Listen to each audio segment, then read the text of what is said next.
How do we understand space? The physical spaces that we're in. Lighting is a critical factor to understanding proportion, distance, and the relationship of ourselves and the world around us. How large is the space that we're in? How far am I from you? All of this is dictated by the time it takes for light to travel between me and you. Now, in this room, which looks like a void, we have two framing projectors bouncing off of a mirror and lighting my face. How do you understand the perspective? I'm essentially creating an optical illusion for us to start this discussion. Join me as we talk more about volume of light. To start to experience volume of space with light, we've now filled the room with a particulate. This is theatrical haze. So it's evenly dispersed particles in the air catching the light. And the light begins to interact with these particles. You may be able to see interplay as I essentially move my hands through the light and interact with the way that light is traveling through this space. Understanding the way light spreads through this space.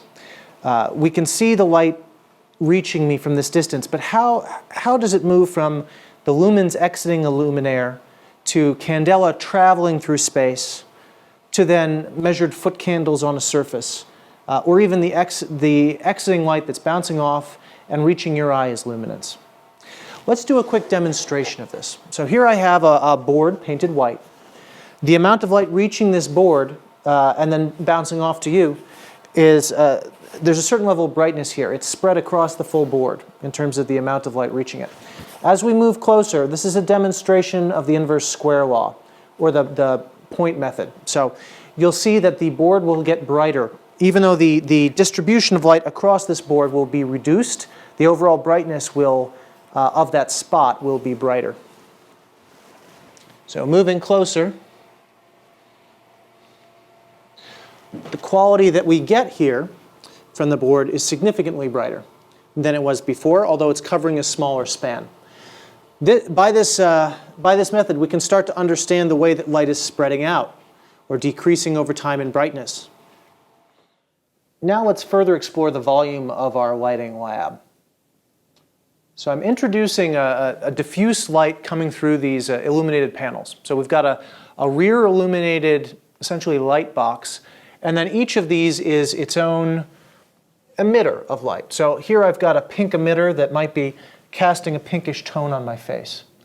Now all of these are relatively diffuse. So as I move into the room proper, all of these individual panels, the light is blending out. And so our experience of light within the space itself is of white light. There's not a particular tone to the color of light reaching me at this point. Now I'll mention this is not a uniformly lit room. When we think about the volume of space in this room, it's really dominated from one side. This feels to my biological mind proper, that humans, in terms of our biological evolution, are used to the sun, traveling from horizon to horizon. Uniform lighting is not a natural occurrence except at noon. So really for me, having an orientation of light coming from one side gives me a sense of time. It also gives me a sense of hierarchy in this room, so that this wall is interesting to me not only because of the highly complex visual compositions, all the colors and repetition of form. It's also interesting to me because it is the dominant point of brightness in the room. This is where my eye will go. Let's introduce a second element into this room.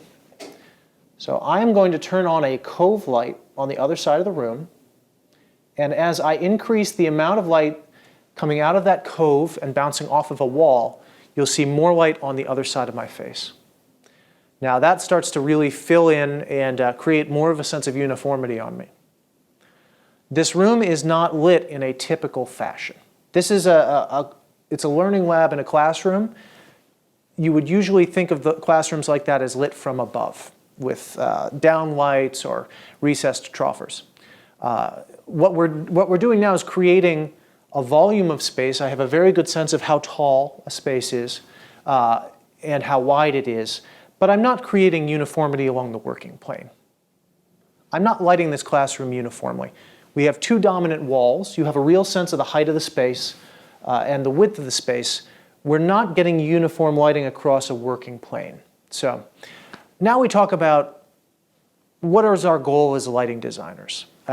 In this case, we have to balance out what we're experiencing, our actual vision, the luminance reaching our eye from all the different surfaces, with the illuminance, the amount of light reaching any particular plane that might involve measurement of a task.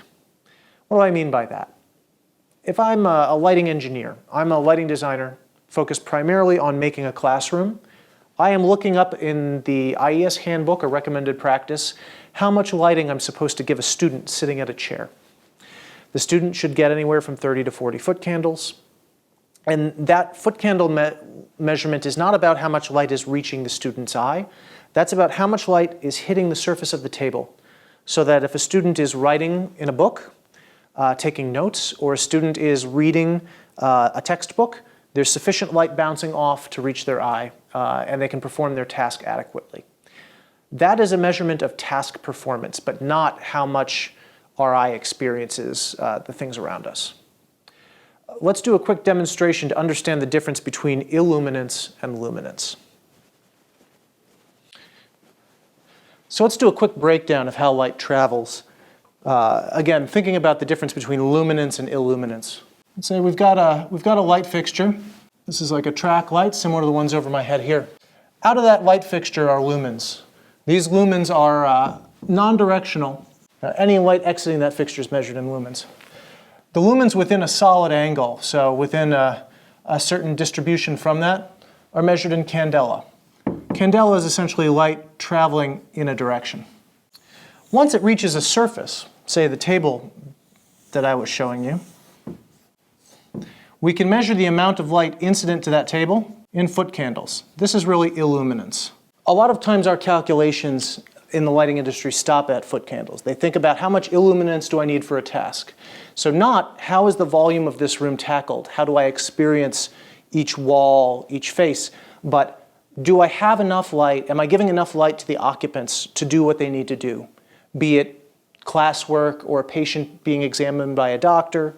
But this continues. The light is going to reflect off of this item. So off the desk, there's the reflectance of the material. We have a white table or desk, so more light is going to bounce off of the table here. If this was a black table, you'd have less bounce light. And then eventually it's going to reach the eye of a very interested in smiley lighting student. A student here looking at a textbook will have a different experience depending on the finishes of the textbook and the desk. For example, over here we've got the white table and I've got a black container, essentially, a black case. If a student is trying to see the case and experience that against the table looks significantly brighter than the case itself. That's the experience of luminance reaching our eye. The luminance of the case is less than the table, even though the illuminance reaching both is the same. Backing out to how this applies to lighting design. Too often, I think, an industry can get taken up with the illuminance. How much light do I need to achieve a task in a space?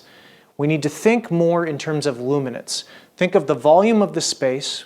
Think of how much I want to see light on a particular wall or a focal point, an object of interest in a hospitality setting, a beautiful painting. How much do I need to see the faces of my classmates, my peers, my children at my house?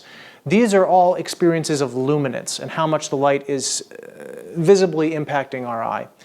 Anytime you're talking about finishes, we are New York School of Interior Design, and thinking about the finishes that each surface has, the way light reflects off of them, is critical in understanding the overall experience of space.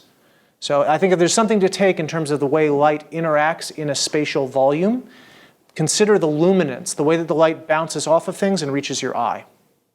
I'm Sean Fillion, the Program Director for New York School of Interior Design's Masters of Professional Studies in Lighting Design. On behalf of the entire faculty of my program and New York School of Interior Design, I want to thank you for watching this program and encourage you to pursue a career in lighting design. It's a growing industry and there's opportunities for you.